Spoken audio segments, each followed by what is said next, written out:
So, ito na guys, kung hindi ka magtanim ng mga vegetable dito, ang bagsak ay frozen na lang ang bibilihin mo. Gamer. So, ito ay lima beans. Baby lima beans. So, bumili ako para dito ko isahog yung bulaklak ng kalabasa. Oh, wait lang. And then, sana nga yung prinito na bangus. Oh my gosh. So, yan na. Ano dyan, ilagay dito. So, yan muna ang aking lulutuin. And then, lagyan ko pala ng kamatis.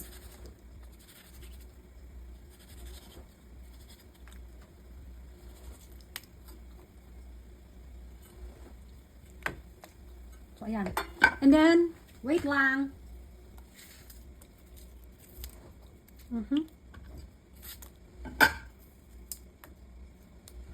So, ayan. And then, dagdagan ko ng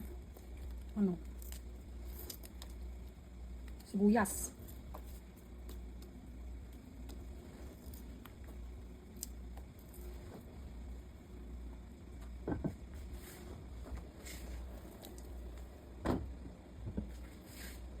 And then, lagyan ko pala ng kamatis.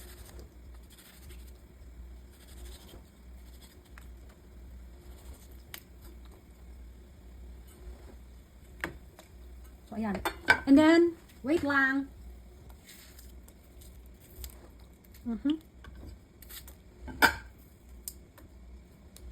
So, ayan. And then, dagdagan ko ng sibuyas.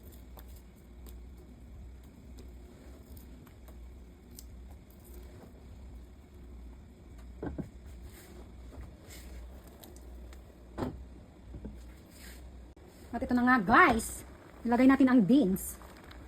Yan. Ang dami naman ang ulam na to.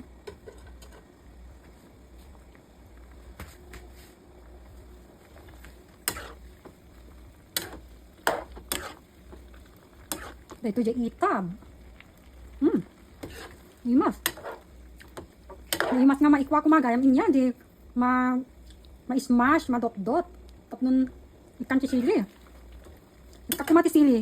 Adagan tiginatan ko nga dried sili. Ingagin ko ito na bote. Tingnan nyo oh. Wait, look at that. Di, nagadugayam. Yaman ko nga maikan dito. Ini o tabakan no. Madi kayat itikidos ko. Iti ada ti sili na. Sungahan ko latan ikan iti sili garuden. And then, ipaborit ko lang dito. Tapos, ikabil ko din sabong ti karabasa.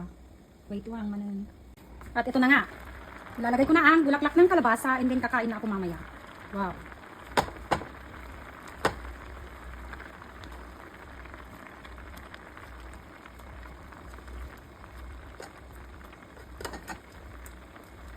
O, diba? Masarap ng ulam yan.